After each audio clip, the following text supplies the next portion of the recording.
ಆತ್ಮೀಯ ವಿದ್ಯಾರ್ಥಿಗಳೇ, ಇಂದಿನ ಕಾಲಾವಧಿಯಲ್ಲಿ ನೀವು ದ್ವಿತೀಯ PUC ಮೊದಲನೇ ಅಧ್ಯಾಯವಾಗಿರ್ತಕ್ಕಂತಹ ಭಾರತದ ಇತಿಹಾಸದ ಪೀಠಿಕೆ, ಈ ಪೀಠಿಕೆಯಲ್ಲಿ ಹಿಂದಿನ ಒಂದು ಪಾರ್ಟಲ್ಲಿ ನಾನು ಏನು ಹೇಳಿದ್ದೆ ಅಂತಂದ್ರೆ ಭಾರತದ ಇತಿಹಾಸದ ವಿಶಿಷ್ಟ ಲಕ್ಷಣಗಳ ಬಗ್ಗೆ ತಿಳ್ಕೊಂಡಿದ್ವಿ. ಹಾಗಾದರೆ ಈ ಒಂದು ಕಾಲಾವಧಿಯಲ್ಲಿ ನಾವು ಭಾರತದ ಇತಿಹಾಸದ ಮೂಲಾಧಾರಗಳ ಬಗ್ಗೆ ಈ ಕಾಲಾವಧಿಯಲ್ಲಿ ತಿಳ್ಕೊಳ್ಳೋಣ.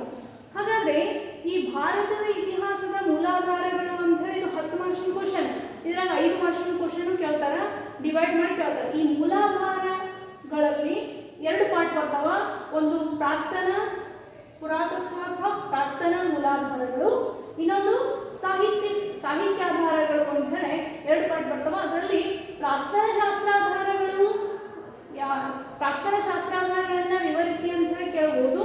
ಅದೇ ರೀತಿಯಾಗಿ ಸಾಹಿತ್ಯಾಧಾರಗಳು ಯಾವುವು ಎಂಬುದನ್ನ ಸಾಹಿತ್ಯಾಧಾರಗಳನ್ನ ವಿವರಿಸಿ ಅಂತ ಹೇಳಿ ಕೇಳಬಹುದು. ಹೀಗೆ 5 ಮಾರ್ಕ್ಸಿನ 2 ಕ್ವಶನ್ಗಳನ್ನ ಇಲ್ಲಿ ನಾವು ಕೇಳ್ತಾರ. ಇಲ್ಲಿ ನಾವು ಈ ಕಾಲಾವಧಿಯಲ್ಲಿ ಭಾರತದ ಇತಿಹಾಸದ ಮೂಲಾಧಾರಗಳ ಬಗ್ಗೆ ತಿಳಿದುಕೊಳ್ಳೋಣ. ಮೊದಲನೇದಾಗಿ ಪೀಠಿಕೆಯಲ್ಲಿ ನಾವು ಏನು ನೋಡ್ತೀವಪ್ಪ ಅಂತಂದ್ರೆ ಭಾರತದ ಇತಿಹಾಸದ ಮೂಲಾಧಾರಕ್ಕೆ ಪೀಠಿಕೆ. ಇತಿಹಾಸ ಅಂತಂದ್ರೆ ಇದು ನಿಮಗೆ ಈಗಾಗಲೇ ತಿಳಿದದು. ಇತಿಹಾಸ ಅಂತಂದ್ರೆ ಗತಕಾಲದ ಘಟನಾವಳಿಗಳ ಬಗ್ಗೆ, ಹಿಂದಿನ ಮಾನವನು ಮಾಡಿರ್ತಕ್ಕಂತಹ ಸಾಧನೆಗಳ ಬಗ್ಗೆ ತಿಳಿಸಿಕೊಡ್ತಕ್ಕಂಥ ಒಂದು ದಾಖಲೆಯೇ ಇತಿಹಾಸ ಅಂತ ಹೇಳಿ ನಿಮಗೆಲ್ಲ ತಿಳಿದಿರುವ ವಿಷಯ. ಹೀಗೆ ಇತಿಹಾಸ ಅಂದ್ರೆ ಏನು ಅನ್ನೋದನ್ನ ತಿಳ್ಕೊಂಡ್ ಬಳಿಕ ಈ ಇತಿಹಾಸವನ್ನ ಯಾರು ರಚನೆ ಮಾಡ್ತಾರಪ್ಪ ಅಂತಂದ್ರೆ ಇತಿಹಾಸಕಾರ ಇತಿಹಾಸವನ್ನ ರಚನೆ ಮಾಡ್ತಾನ. ಹೇಗೆ ಇತಿಹಾಸಕಾರ ಇತಿಹಾಸವನ್ನ ರಚನೆ ಮಾಡ್ತಾನ? ಅವನಿಗೆ ಏನ್ ಬೇಕು ಅಂತಂದ್ರೆ ಸಾಕ್ಷ್ಯಾಧಾರಗಳು ಬೇಕು. ಮೂಲಾಧಾರಗಳು ಮೀನ್ಸ್ ಸೋರ್ಸಸ್ ಅಂತಂದ್ರೆ ಸಾಕ್ಷ್ಯಾಧಾರಗಳು. ಈ ಸಾಕ್ಷ್ಯಾಧಾರಗಳು ಅಂತಂದ್ರೆ ಇಲ್ಲಿ ಸಾಕ್ಷ್ಯಾಧಾರಗಳು ಇಲ್ಲದೆ ಇತಿಹಾಸಕಾರ ಏನ್ ಮಾಡಂಗಿಲ್ಲ, ಇತಿಹಾಸವನ್ನ ರಚನೆ ಮಾಡಲಿಕ್ಕೆ ಸಾಧ್ಯವೇ ಇಲ್ಲ. ಹೀಗಾಗಿ ಇತಿಹಾಸವನ್ನ ರಚನೆ ಮಾಡಬೇಕಾದ್ರೆ ಇತಿಹಾಸಕಾರನಿಗೆ ಏನ್ ಬೇಕಪ್ಪ ಮೇನ್ ಆಗಿ ಅಂತಂದ್ರ ಮೂಲಾಧಾರಗಳು ಬೇಕು, ಸಾಕ್ಷ್ಯಾಧಾರಗಳು ಬೇಕು. ಸಾಕ್ಷ್ಯಾಧಾರಗಳು ಇಲ್ಲದೆ ಇತಿಹಾಸಕಾರ ಒಂದು ವೇಳೆ ಇತಿಹಾಸವನ್ನ ರಚನೆ ಮಾಡಿದ್ದೇ ಆದ್ರೆ ಅದು ಕೇವಲ ಏನ್ ಅನ್ಸ್ಕೊಳ್ತಿತ್ತಪ್ಪ ಅಂತಂದ್ರೆ ಇತಿಹಾಸವನ್ನ ರಚನೆ ಮಾಡಿತ್ತಂದ್ರೆ ಕೇವಲ ಊಹಾಪೋಹಗಳು ಅಥವಾ ಕಟ್ಟಕಥೆಗಳು, ಕಾಲ್ಪನಿಕ ಕಥೆಗಳು ಅಂತ ಹೇಳಿ ನಾವೆಲ್ಲರೂ ಏನ್ ಮಾಡ್ತಾ ಇರಲಿಲ್ಲ, ಇತಿಹಾಸವನ್ನ ಓದ್ತಾ ಇರಲಿಲ್ಲ. ಹೀಗಾಗಿ ಇತಿಹಾಸಕಾರ ಇತಿಹಾಸವನ್ನ ರಚನೆ ಮಾಡಬೇಕಾದ್ರೆ ಮೇನ್ ಆಗಿ ಏನ್ ಬೇಕಪ್ಪ ಅಂತಂದ್ರೆ ಮೂಲಾಧಾರಗಳನ್ನ ಆಧಾರವಾಗಿ ಇಟ್ಟುಕೊಂಡು ನಮ್ಮ ಭಾರತದ ಇತಿಹಾಸ ಆಗಿರ್ಬೋದು, ಕರ್ನಾಟಕದ ಇತಿಹಾಸ ಆಗಿರ್ಬೋದು ರಚನೆ ಮಾಡಲಿಕ್ಕೆ ಈ ಆಧಾರಗಳನ್ನೇ ಆಧಾರ ಅಂದ್ರೆ ಲಭ್ಯ ಮೂಲಾಧಾರಗಳು, ಸಿಕ್ಕಿರ್ತಕ್ಕಂಥ ಮೂಲಾಧಾರಗಳನ್ನ ಆಧಾರವಾಗಿ ಇಟ್ಟುಕೊಂಡು ಇತಿಹಾಸಕಾರ ಏನ್ ಮಾಡ್ದ ಅಂತಂದ್ರೆ ಇತಿಹಾಸವನ್ನ ರಚನೆ ಮಾಡ್ದ. ಹೀಗಾಗಿ ಇಲ್ಲಿ ಒಂದು ಪ್ರಶ್ನೆನೂ ಬರ್ತದ, ಏನು ಅಂತಂದ್ರೆ ಮೂಲಾಧಾರಗಳಿಲ್ಲದೆ ಇತಿಹಾಸವಿಲ್ಲ. ಏಕೆ? ಮೂಲಾಧಾರಗಳು ಬೇಕೇ ಬೇಕು, ಸಾಕ್ಷ್ಯಾಧಾರಗಳು ಬೇಕೇ ಬೇಕು. ಇತಿಹಾಸಕಾರ ಇತಿಹಾಸ ರಚನೆ ಮಾಡಬೇಕಾದ್ರೆ ಅವನಿಗೆ ಲಭ್ಯ ಮೂಲಾಧಾರಗಳನ್ನು ಆಧಾರವಾಗಿ ಇಟ್ಟುಕೊಂಡು ಅವುಗಳನ್ನು ಸಂಗ್ರಹ ಮಾಡಿ ಅವುಗಳನ್ನು ಅರ್ಥೈಸಿಕೊಂಡು ಅವುಗಳಿಗೆ ಏನಪ್ಪಾ ಅಂತಂದ್ರೆ ವಿಶೇಷವಾಗಿರ್ತಕ್ಕಂತಹ ಒಂದು ಕಾಲಾನುಕ್ರಮಣಿಕೆಯಲ್ಲಿ ಅವುಗಳನ್ನು ದಾಖಲಿಸಿಕೊಂಡು ಅವ ಏನ್ ಮಾಡ್ತಾನ ಅಂತಂದ್ರೆ ಇತಿಹಾಸವನ್ನ ರಚನೆ ಮಾಡ್ತಾನೆ. ಅವರಿಗೆ ಇತಿಹಾಸಕಾರರಿಗೆ ಇತಿಹಾಸ ರಚನೆ ಮಾಡಬೇಕಾದ್ರೆ ಹಲವಾರು ಏನಪ್ಪಾ ಅಂತಂದ್ರೆ ಸಮಸ್ಯೆಗಳು ಉದ್ಭವ ಆಗ್ತಾವ. ಮೇನ್ ಆಗಿ ಅವರು ಇತಿಹಾಸವನ್ನು ರಚನೆ ಮಾಡಬೇಕಾದ್ರೆ ಮೂಲಾಧಾರಗಳು ಇದ್ರೂ ಕೂಡ ಅವರಿಗೆ ಕೆಲವೊಂದು ಏನಪ್ಪಾ ಅಂತಂದ್ರೆ ಐತಿಹಾಸಿಕ ಒಂದು ಸಮಯದ ಪ್ರಜ್ಞೆನೂ ಕೂಡ ಅವ್ರಿಗೆ ಏನಪ್ಪಾ ಅಂತಂದ್ರೆ ಕೊರತೆಯ ಒಂದು ವಿಷಯ ಆಗಿಬಿಟ್ಟದ. ಯಾಕಂತಂದ್ರೆ ಇತಿಹಾಸಕಾರರಿಗೆ ಇಲ್ಲಿ ಸಂಪೂರ್ಣವಾದಂತಹ ಒಂದು ಪ್ರಾಚೀನ ಕಾಲದ ಒಂದು ಭಾಷೆಗಳು ಆಗಿರ್ಬೋದು, ಲಿಪಿಗಳು ಆಗಿರ್ಬೋದು, ಅವುಗಳ ಬಗ್ಗೆ ಏನಾಗಿರಂಗಿಲ್ಲ ಅಂತಂದ್ರೆ ಪರಿಪೂರ್ಣವಾದಂತಹ ಒಂದು ಜ್ಞಾನ ಇರದೇ ಸಂದರ್ಭದಲ್ಲಿ ಅವರು ಅಂತಹ ಸಂದರ್ಭದಲ್ಲಿ ಇತಿಹಾಸವನ್ನು ಸಂಪೂರ್ಣವಾಗಿ ಇಲ್ಲಿ ಏನಾಗಿದೆಪ್ಪ ಅಂತಂದ್ರೆ ಭಾರತದ ಇತಿಹಾಸಕಾರರಿಗೆ ಇತಿಹಾಸವನ್ನು ರಚನೆ ಮಾಡಲಿಕ್ಕೆ ಅದೊಂದು ಕೊರತೆ ಅಂತ ಹೇಳಿ ಅನ್ಸ್ಕೊಂಡದ. ಇಷ್ಟಿದ್ದಾಗಿನೂ ಇತಿಹಾಸಕಾರ ಎಲ್ಲ ಏನಪ್ಪಾ ಅಂತಂದ್ರೆ ವಿವಿಧ ಸಾಕ್ಷ್ಯಾಧಾರಗಳನ್ನ ಆಧಾರವಾಗಿ ಇಟ್ಟುಕೊಂಡು ಇತಿಹಾಸವನ್ನ ಏನ್ ಮಾಡ್ತಾನೋ ಅಂತಂದ್ರೆ ಮೂಲಾಧಾರಗಳನ್ನ ಆಧಾರವಾಗಿ ಇಟ್ಟುಕೊಂಡು ಇತಿಹಾಸವನ್ನ ರಚನೆ ಮಾಡ್ತಾನ. ಇಲ್ಲಿ ಲಭ್ಯ ಮೂಲಾಧಾರಗಳ ಒಂದು ಅವಲಂಬಿಸಿ 2 ರೀತಿಯಾಗಿ 2 ಭಾಗಗಳಾಗಿ ವಿಭಾಗ ಮಾಡ್ಯಾರ. ಯಾವ್ಯಾವ ಅಂತಂದ್ರೆ ಮೂಲಾಧಾರಗಳನ್ನ ಅವಲಂಬಿಸಿ, ಸಾಕ್ಷ್ಯಾಧಾರಗಳನ್ನ ಅವಲಂಬಿಸಿ ಹಿಂದಿನ ಕಾಲದಲ್ಲಿ ಸಿಂಧು ನಾಗರಿಕತೆ ಒಂದು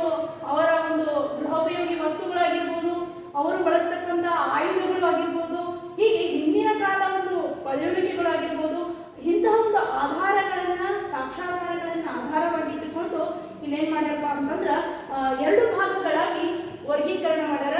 ಯಾವುವು ಅಂತಂದ್ರೆ ಇತಿಹಾಸ ಪೂರ್ವಕಾಲ ಮತ್ತು ಇತಿಹಾಸ ಕಾಲ. ಇತಿಹಾಸ ಪೂರ್ವಕಾಲ ಅಂತಂದ್ರೆ ಏನು? ಇತಿಹಾಸ ಪೂರ್ವಕಾಲ ಅಂತಂದ್ರೆ ಹಿಂದಿನ ಒಂದು ಏನಪ್ಪಾ ಅಂತಂದ್ರೆ ಇತಿಹಾಸ ಪೂರ್ವಕಾಲ ಅಂತಂದ್ರೆ ಲಿಖಿತ ದಾಖಲೆಗಳು ಇಲ್ಲದ ಸಂದರ್ಭದಲ್ಲಿ ದೊರೆತಿರ್ತಕ್ಕಂತಹ ಒಂದು ಅವಶೇಷಗಳಾಗಿರ್ಬೋದು, ಪಳೆಯುಳಿಕೆಗಳಾಗಿರ್ಬೋದು ಅಥವಾ ಆಧಾರಗಳನ್ನು ಆಧಾರವಾಗಿಟ್ಟುಕೊಂಡು ಇತಿಹಾಸಕಾರ ಏನು ಮಾಡ್ತಾನಪ್ಪ ಅಂತಂದ್ರೆ ಹಿಂದಿನ ಒಂದು ಪ್ರಾಚೀನವಾದಂತಹ ಒಂದು ಪುರಾತನವಾಗಿರ್ತಕ್ಕಂಥ ಒಂದು ಇತಿಹಾಸವನ್ನು ರಚನೆ ಮಾಡಲಿಕ್ಕೆ ಇಲ್ಲಿ ಸಾಧ್ಯ ಆಗಿದೆ. ಹೀಗಾಗಿ ಲಿಖಿತ ದಾಖಲೆಗಳು ಇಲ್ಲದ ಸಂದರ್ಭದ ಒಂದು ಕಾಲವನ್ನ ಇತಿಹಾಸ ಪೂರ್ವಕಾಲ ಅಂತ ಹೇಳಿ ಕರೆದ್ರ, ಇತಿಹಾಸ ಕಾಲ ಅಂತ ಹೇಳಿ ಎದಕ್ಕೆ ಕರೆದ್ರು ಅಂತಂದ್ರ ಲಿಖಿತ ದಾಖಲೆಗಳು ಲಭ್ಯವಿರುವಂತಹ ಒಂದು ಕಾಲಾವಧಿಯನ್ನ ಏನಂತ ಕರೆದ್ರು ಅಂತಂದ್ರ ಇತಿಹಾಸ ಕಾಲ ಅಂತ ಹೇಳಿ ಕರೆದ್ರು. ಹೀಗೆ ಇಲ್ಲಿ ಮೂಲಾಧಾರಗಳನ್ನ ಅವಲಂಬಿಸಿ ಎರಡು ಭಾಗಗಳಾಗಿ ವಿಂಗಡಣೆ ಮಾಡಿದ್ರು, ಇತಿಹಾಸ ಪೂರ್ವಕಾಲ ಮತ್ತು ಇತಿಹಾಸ ಕಾಲ. ಲಿಖಿತ ದಾಖಲೆಗಳು ಲಭ್ಯವಿರದ ಕಾಲವನ್ನ ಇತಿಹಾಸ ಪೂರ್ವಕಾಲ ಅಂತ ಹೇಳಿ ಕರೆದ್ರು, ಲಿಖಿತ ದಾಖಲೆಗಳು ಲಭ್ಯವಿರುವ ಕಾಲವನ್ನ ಏನಂತ ಕರೆದ್ರು ಇತಿಹಾಸ ಕಾಲ ಅಂತ ಹೇಳಿ ಕರೆದ್ರು. ಅದೇ ರೀತಿಯಾಗಿ ಇನ್ನ ನಾವು ಮೇನ್ ವಿಷಯಕ್ಕೆ ಬರೋಣ, ಏನು ಅಂತಂದ್ರ ಮೂಲಾಧಾರಗಳು. ಭಾರತದ ಇತಿಹಾಸದ ಮೂಲಾಧಾರಗಳು. ಈ ಮೂಲಾಧಾರಗಳನ್ನ ಎರಡು ಭಾಗಗಳಾಗಿ ವಿಂಗಡಣೆ ಮಾಡ್ಯಾರ. ಒಂದು ಪ್ರಾಕ್ತನ ಅಥವಾ ಪುರಾತತ್ವ ಮೂಲಾಧಾರಗಳು, ಪುರಾತತ್ವ ಮೂಲಾಧಾರಗಳು ಮತ್ತು ಸಾಹಿತ್ಯದ ಬರವಣಿಗೆಗಳು ಅಥವಾ ಸಾಹಿತ್ಯಾಧಾರಗಳು ಅಂತ ಹೇಳಿ ಕರೆಯಲಾಗ್ತದೆ. ಹೀಗೆ ಪ್ರಾಕ್ತನ ಅಥವಾ ಪುರಾತತ್ವ ಮೂಲಾಧಾರಗಳ 5 ಕ್ವಶನ್ ಅನ್ನ ನಾವು ನೋಡೋಣ. ಮೊದಲನೇದಾಗಿ ಪುರಾತತ್ವ ಮೂಲಾಧಾರಗಳು ಅಂತಂದ್ರೆ ಏನು?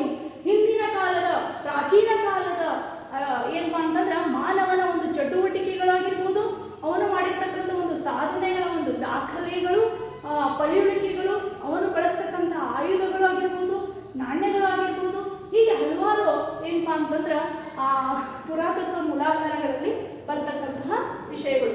ಹೀಗೆ ಇಲ್ಲಿ ಪುರಾತತ್ವ ಮೂಲಾಧಾರಗಳು ಅಂತಂದ್ರೆ ಪ್ರಾಚೀನ ಮಾನವನ ಜೀವನ ಮತ್ತು ಚಟುವಟಿಕೆಗಳ ಅವಶೇಷಗಳಿಗೆ ಏನಂತ ಕರೀತಾರಪ್ಪ ಅಂತಂದ್ರೆ ಪುರಾತತ್ವ ಮೂಲಾಧಾರಗಳು ಅಂತ ಹೇಳಿ ಕರೀತಾರ. ಹೀಗೆ ಪುರಾತತ್ವ ಮೂಲಾಧಾರಗಳು ಅಂತ ಹೇಳಿ ಕರೆದ್ರ ಇಲ್ಲಿ ಪುರಾತತ್ವ ಮೂಲಾಧಾರಗಳು ಹೇಗೆ ಏನಾಗ್ಯಪ್ಪ ಅಂತಂದ್ರೆ ಇತಿಹಾಸಕಾರನಿಗೆ ಇತಿಹಾಸವನ್ನ, ನಮ್ಮ ಭಾರತದ ಇತಿಹಾಸವನ್ನ, ಕರ್ನಾಟಕದ ಇತಿಹಾಸವನ್ನ ರಚನೆ ಮಾಡಲಿಕ್ಕೆ ಅನುಕೂಲ ಆಗ್ಯಾವ ಅಂತಂದ್ರೆ ಇವು ಲಿಖಿತ ದಾಖಲೆಗಳು ಇಲ್ಲದ ಸಂದರ್ಭದಲ್ಲಿ, ಅಂದ್ರೆ ಇತಿಹಾಸ ಪೂರ್ವಕಾಲದಲ್ಲಿ ಏನಾಗ್ಯಾವಪ್ಪ ಅಂತಂದ್ರೆ ಹಿಂದಿನ ಒಂದು ಪ್ರಾಚೀನ ಕಾಲದಲ್ಲಿ ಬರವಣಿಗೆಗಳು ಲಭ್ಯವಿರುವ ಕಾಲದಲ್ಲಿ ಏನಾಗ್ಯಾವ ಅಂತಂದ್ರ ಇವು ಪ್ರಮುಖ ಸಾಕ್ಷ್ಯಾಧಾರಗಳಾಗ್ಯಾವ, ಪ್ರಮುಖ ಮೂಲಾಧಾರಗಳಾಗ್ಯಾವ. ಯಾವ್ಯಾವು ಅಂತಂದ್ರ ಉತ್ಖನನಗಳು ಆಗಿರ್ಬೋದು, ಸ್ಮಾರಕಗಳು, ನಾಣ್ಯಗಳು, ವರ್ಣಚಿತ್ರಗಳು, ಶಾಸನಗಳು, ಹೀಗೆ ಆಯುಧಗಳು ಆಗಿರ್ಬೋದು, ಗೃಹೋಪಯೋಗಿ ವಸ್ತುಗಳು ಆಗಿರ್ಬೋದು ಮತ್ತು ಮಣ್ಣಿನ ಮುದ್ರಿಕೆಗಳು ಆಗಿರ್ಬೋದು. ಹೀಗೆ ಹಲವಾರು ಏನಪ್ಪಾ ಅಂತಂದ್ರೆ ಈ ಪುರಾತತ್ವ ಪ್ರಾಚೀನ ಏನಪ್ಪಾ ಅಂತಂದ್ರೆ ಪ್ರಾಚ್ಯ ಮೂಲಾಧಾರಗಳು ಅಥವಾ ಪುರಾತತ್ವ ಮೂಲಾಧಾರಗಳು ಅಲ್ಲಿ ಬರ್ತಕ್ಕಂತಹ ವಿಷಯಗಳು. ಹೀಗೆ ಪುರಾತತ್ವ ಮೂಲಾಧಾರಗಳು ಲಿಖಿತ ದಾಖಲೆಗಳು ಇಲ್ಲದ ಸಂದರ್ಭದಲ್ಲಿ ಇರ್ತಕ್ಕಂತಹ ಸಾಕ್ಷ್ಯಾಧಾರಗಳೇ ಏನಪ್ಪಾ ಅಂತಂದ್ರೆ ಪುರಾತತ್ವ ಮೂಲಾಧಾರಗಳು. ಈ ಪುರಾತತ್ವ ಮೂಲಾಧಾರಗಳಲ್ಲಿ ಮೊದಲನೇ ವಿಷಯ ಏನಪ್ಪಾ ಅಂತಂದ್ರೆ ಯಾವುದು ಅಂತಂದ್ರೆ ಉತ್ಖನನಗಳು. ಉತ್ಖನನ ಅಂತಂದ್ರೆ ಏನು? ಹೀಗೆ ಉತ್ಖನನ ಅಂತಂದ್ರೆ ಮೂಲಾಧಾರಗಳನ್ನ, ಲಭ್ಯವಿರ್ತಕ್ಕಂಥ ಮೂಲಾಧಾರಗಳನ್ನ ಹೆಕ್ಕಿ ತೆಗೆಯಲು ಬಳಸುವ ವೈಜ್ಞಾನಿಕ ಭೂ ಅಗೆತವನ್ನ ಏನಂತ ಕರೀತಾರಪ್ಪ ಅಂತಂದ್ರೆ ಉತ್ಖನನಗಳು ಅಂತ ಹೇಳಿ ಕರೀತಾರೆ.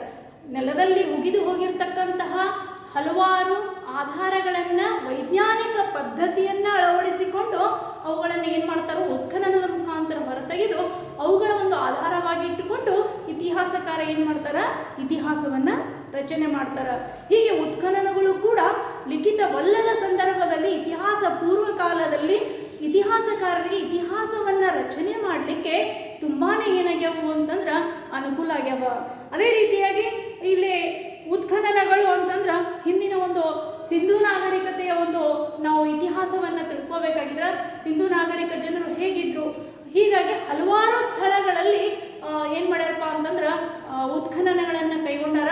ಯಾವ್ಯಾವು ಅಂತಂದ್ರೆ ಅಂಗೋರ್ವಾಟ್, ಬೋರೋಬುದೂರ್ ಮತ್ತು ಚಂದ್ರಗಿರಿ, ತಿರುನೆಲ್ವೇಲಿ ಇವುಗಳಲ್ಲಿ ಕೈಗೊಂಡಿರ್ತಕ್ಕಂತಹ ಉತ್ಖನನಗಳು ಹಿಂದಿನ ಪ್ರಾಚೀನ ಕಾಲದ ಏನಪ್ಪ ಅಂತಂದ್ರೆ ಸಂಸ್ಕೃತಿ ಹೇಗಿತ್ತು, ಅವರ ಒಂದು ನಾಗರಿಕತೆ ಜೀವನ ಹೇಗಿತ್ತು ಎಂಬುದನ್ನು ನಾವು ತಿಳ್ಕೊಳ್ಳಿಕ್ಕೆ ಏನಾಗ್ಯದ ಸಾಧ್ಯ ಆಗ್ಯದ. ಅದೇ ರೀತಿಯಾಗಿ ಅಂದಿನ ಒಂದು ಕಾಲದ ಪಾಟ್ಲಿಪುತ್ರ ಆಗಿರ್ಬೋದು, ತಕ್ಷಶಿಲೆ ಆಗಿರ್ಬೋದು, ಹಂಪಿ ಇವುಗಳಲ್ಲಿಯೂ ಕೂಡ ಉತ್ಖನನವನ್ನು ಕೈಗೊಂಡ್ರು. ಅವುಗಳಿಂದ ನಮಗೇನಪ್ಪ ಅಂತಂದ್ರೆ ಪ್ರಾಚೀನ ಕಾಲದ ಒಂದು ಇತಿಹಾಸವನ್ನು ಬರೀಲಿಕ್ಕೆ ಇತಿಹಾಸಕಾರನಿಗೆ ಏನಾಗ್ಯದ ಸಹಾಯಕ ಆಗಿದೆ. ಹಂಪಿಯಲ್ಲಿ ಕೈಗೊಂಡ್ರು ತಕ್ಷಶಿಲೆ, ಬೋರೋಬುದೂರ್ ಮತ್ತು ಯಾವುದು ಅಂತಂದ್ರೆ ಅಂಕುರ್ವಾಟ್, ಗಯಾ, ಪಾಟ್ಲಿಪುತ್ರ ಇವುಗಳಲ್ಲಿ ಕೈಗೊಂಡಿರ್ತಕ್ಕಂತಹ ಒಂದು ಉತ್ಖನನ ಪದ್ಧತಿಯಿಂದ ನಾವು ಇತಿಹಾಸವನ್ನು ಬರಲಿಕ್ಕೆ ಇತಿಹಾಸಕಾರರಿಗೆ ಏನಾಗ್ಯದ ಸಾಧ್ಯ ಆಗ್ಯದ. ಅದೇ ರೀತಿಯಾಗಿ ಈ ಉತ್ಖನನದ ಮುಖಾಂತರ ಇತಿಹಾಸಕಾರ ಇತಿಹಾಸವನ್ನು ಬರೆದ. ಇವುಗಳನ್ನು ಉತ್ಖನನದ ಸಂದರ್ಭದಲ್ಲಿ ಏನು ಬಳಸ್ತಾರಪ್ಪ ಅಂತಂದ್ರೆ ಯಾವ ಒಂದು ಪದ್ಧತಿಯನ್ನು ಇಲ್ಲಿ ಪಳೆಯುಳಿಕೆಗಳ ಮೇಲೆ ಏನು ಮಾಡ್ತಾರೆ, ಸಿಕ್ಕಿರ್ತಕ್ಕಂಥ ನೆಲದಲ್ಲಿ ಹುದುಗಿ ಹೋಗಿರ್ತಕ್ಕಂತಹ ಪಳೆಯುಳಿಕೆ ಆಗಿರ್ಬೋದು, ಆಯುಧಗಳು ಆಗಿರ್ಬೋದು, ಅವರು ಬಳಸ್ತಕ್ಕಂಥ ಗೃಹೋಪಯೋಗಿ ವಸ್ತುಗಳು ಆಗಿರ್ಬೋದು, ಇವುಗಳ ಮೇಲೆ ಕಾರ್ಬನ್-14 ಪೊಟ್ಯಾಷಿಯಂ ವಿಧಾನವನ್ನು ಬಳಸುವುದರ ಮುಖಾಂತರ ಅಲ್ಲಿ ಏನು ಮಾಡ್ತಾರಪ್ಪ ಅಂತಂದ್ರೆ ಅಂದಿನ ಆ ಒಂದು ವಸ್ತು ಹಿಂದಿನ ಯಾವ ಕಾಲದ್ದು ಎಂಬುದನ್ನು ನಿಖರವಾಗಿ ತಿಳ್ಕೊಳ್ಳಿಕ್ಕೆ ಕಾಲ ಮತ್ತು ಪ್ರಾಚೀನತೆ, ಆ ವಸ್ತುವಿನ ಒಂದು ಪ್ರಾಚೀನತೆ ಮತ್ತು ಅದರ ಕಾಲವನ್ನು ನಿಖರವಾಗಿ ತಿಳಿದುಕೊಳ್ಳಿಕ್ಕೆ ಏನಾಗ್ಯದಿಲ್ಲ ಸಾಧ್ಯ ಆಗ್ಯದ.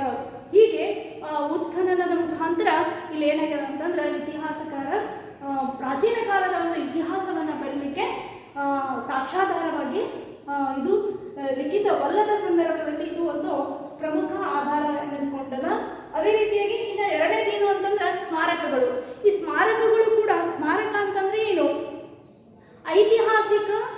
ಐತಿಹಾಸಿಕ ಮಹತ್ವದ ನಿವೇಶನಗಳು ಮತ್ತು ರಚನೆಗಳೇ ಯಾವುವು ಅಂತಂದ್ರೆ ಸ್ಮಾರಕಗಳು ಅಂತ ಹೇಳಿ ಕರೆಯಲಾಗ್ತದೆ. ಹೀಗೆ ಯಾವ್ಯಾವ ಅಂತಂದ್ರೆ ಐತಿಹಾಸಿಕ ಸ್ಮಾರಕಗಳು ಮತ್ತು ನಿವೇಶನಗಳು ಅಂತಂದ್ರೆ ಕೋಟೆಗಳು, ಗಿರಿದುರ್ಗಗಳು ಮತ್ತು ಅದು ಯಾವಪ್ಪ ಅಂತಂದ್ರೆ ದೇವಾಲಯಗಳು, ಅರಮನೆಗಳು, ಹೀಗೆ ಹಲವಾರು ಐತಿಹಾಸಿಕ ನಿವೇಶನಗಳು ಮತ್ತು ಸ್ಮಾರಕಗಳೇ ಯಾವುದು ಅಂತಂದ್ರೆ ಈ ಸ್ಮಾರಕಗಳು ಅಂತ ಹೇಳಿ ಕರೆಸ್ಕೊಂಡದ. ಗುಡಿಗಳು ಆಗಿರ್ಬೋದು, ಮಸೀದಿಗಳು ಆಗಿರ್ಬೋದು, ದೇವಾಲಯಗಳು ಆಗಿರ್ಬೋದು ಮತ್ತು ಬಸದಿಗಳು ಆಗಿರ್ಬೋದು ಮತ್ತು ಯಾವುವು ಅಂತಂದ್ರೆ ಎಲ್ಲೆಲ್ಲಿ ಈ ಒಂದು ಸ್ಮಾರಕಗಳು ಇದ್ದಪ್ಪ ಅಂತಂದ್ರೆ ಬೇಲೂರು, ಹಳೆಬೀಡು, ಹಂಪಿ, ಅಜಂತ, ಎಲ್ಲೋರ ಹೀಗೆ ಹಲವಾರು ಸ್ಥಳಗಳಲ್ಲಿ ಏನಾಗ್ಯವಪ್ಪ ಅಂತಂದ್ರೆ ಇಂಥ ಒಂದು ಹಲವಾರು ಪ್ರಾಚೀನವಾಗಿರ್ತಕ್ಕಂತಹ ಗುಡಿಗಳು ಏನಾಗ್ಯವ ಅಂತಂದ್ರೆ ಲಭ್ಯವಾಗ್ಯವ. ಅವುಗಳ ಒಂದು ಸಹಾಯದಿಂದ ಇತಿಹಾಸಕಾರ ಏನು ಮಾಡ್ಯಾರ ಅಂತಂದ್ರೆ ಇತಿಹಾಸವನ್ನು ರಚನೆ ಮಾಡ್ಯಾರ ಅಂಥೇಳಿ ಇಲ್ಲಿ ಹೇಳ್ಬೋದು. ಪ್ರಾಚೀನ ಕಾಲದ ಒಂದು ಇತಿಹಾಸವನ್ನು ರಚನೆ ಮಾಡಬೇಕಾದ್ರೆ ಇವು ಪ್ರಮುಖವಾಗಿರ್ತಕ್ಕಂತಹ ಇತಿಹಾಸ ಪೂರ್ವ ಕಾಲದ ಒಂದು ಇತಿಹಾಸ ರಚನೆ ಮಾಡಬೇಕಾದ್ರೆ ಪ್ರಮುಖ ಸಾಕ್ಷ್ಯಾಧಾರಗಳು ಯಾವ್ಯಾವು ಅಂತಂದ್ರೆ ಈ ಸ್ಮಾರಕಗಳು ಅಂತ ಹೇಳಿ ಹೇಳ್ಬೋದು.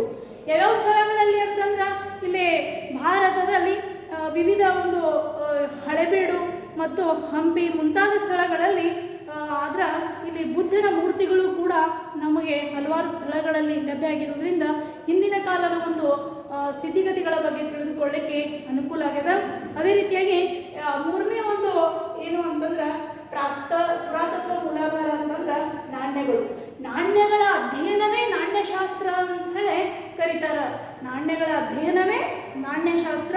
ಈ ನಾಣ್ಯಗಳ ಅಧ್ಯಯನವೇ ನಾಣ್ಯಶಾಸ್ತ್ರ. ಈ ನಾಣ್ಯಗಳಿಂದ ನಾವು ಏನು ಇತಿಹಾಸಕಾರ ಏನು ತಿಳ್ಕೊತಾನ ಅಂತಂದ್ರೆ ನಾಣ್ಯಗಳು ಯಾವ ಕಾಲದಿದ್ದು, ಅಲ್ಲಿ ಒಂದು ರಾಜವಂಶದ ಒಂದು ರಾಜರುಗಳ ಬಗ್ಗೆ, ಆರ್ಥಿಕ ಪರಿಸ್ಥಿತಿಗಳ ಬಗ್ಗೆ ಆಗಿರ್ಬೋದು, ಅವುಗಳ ಒಂದು ಲೋಹ ವಿದ್ಯೆ ಹೇಗಿತ್ತು ಅಂದಿನ ಒಂದು ಕಾಲದಲ್ಲಿ, ಅದೇ ರೀತಿಯಾಗಿ ಅಂದಿನ ಒಂದು ಧಾರ್ಮಿಕ ಪರಿಸ್ಥಿತಿ ಹೇಗಿತ್ತು, ಸಾಂಸ್ಕೃತಿಕ ಪರಿಸ್ಥಿತಿ ಹೇಗಿತ್ತು, ಹೀಗೆ ಹಲವಾರು ವಿಷಯಗಳು ಕೂಡ ನಮಗೆ ಲಿಪಿ ಯಾವ ರೀತಿಯಾಗಿ ಅಂದರೆ ಯಾವ ಲಿಪಿಯಾಗಿತ್ತು, ಭಾಷೆಗಳು ಯಾವ ಭಾಷೆಯಾಗಿತ್ತು ಅಂದಿನ ಒಂದು ಕಾಲಾವಧಿಯಲ್ಲಿ, ರಾಜವಂಶದ ಒಂದು ಕಾಲಾವಧಿಯಲ್ಲಿ, ಹಳೆಯ ಸಾಮ್ರಾಜ್ಯದ ಒಂದು ಕಾಲಾವಧಿಯಲ್ಲಿ ಯಾವ ಭಾಷೆ ಅಲ್ಲಿ ಜಾರಿಯಲ್ಲಿತ್ತು ಎಂಬುದನ್ನು ನಾವು ಎದರ ಮುಖಾಂತರ ತಿಳ್ಕೊಳ್ಳಿಕ್ಕೆ ಸಾಧ್ಯ ಆಗ್ಯದ ಅಂತಂದ್ರೆ ಈ ನಾಣ್ಯಗಳು ಎಂಬ ಒಂದು ಸಾಕ್ಷ್ಯಾಧಾರಗಳ ಮುಖಾಂತರ, ನಾಣ್ಯಶಾಸ್ತ್ರದ ಮುಖಾಂತರ ನಾವು ಏನು ಮಾಡಲಿಕ್ಕೆ ತಿಳ್ಕೊಳ್ಳಿಕ್ಕೆ ಸಾಧ್ಯ ಆಗ್ಯದ.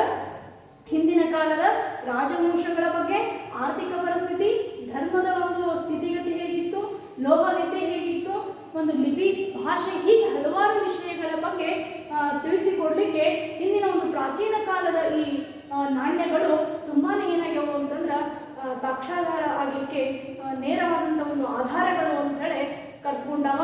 ಹೀಗೆ ಅದೇ ರೀತಿಯಾಗಿ ಏನಪ್ಪಾ ಅಂತಂದ್ರೆ ಅಂದಿನ ಒಂದು ಕಾಲದ ಲೋಹವಿದ್ಯೆ ಹೇಗಿತ್ತು, ಅಂದಿನ ರಾಜ ಮಹಾರಾಜರ ಒಂದು ಕಲಾ ಕೌಶಲ್ಯ, ರಾಜರ ಒಂದು ಸಾಮ್ರಾಜ್ಯದಲ್ಲಿ ಇರ್ತಕ್ಕಂತಹ ಕಲಾ ಕೌಶಲ್ಯ ಹೇಗಿತ್ತು, ಅದೇ ರೀತಿಯಾಗಿ ಯಾವುದು ಅಂತಂದ್ರೆ ಬಿರುದುಗಳು, ರಾಜರ ಒಂದು ಬಿರುದುಗಳ ಬಗ್ಗೆ ನಮಗೆ ಯಾವ ತಿಳಿಸ್ಕೊಡ್ತಾವ ಅಂತಂದ್ರೆ ಈ ನಾಣ್ಯಗಳು ತಿಳಿಸ್ಕೊಡ್ತಾವ.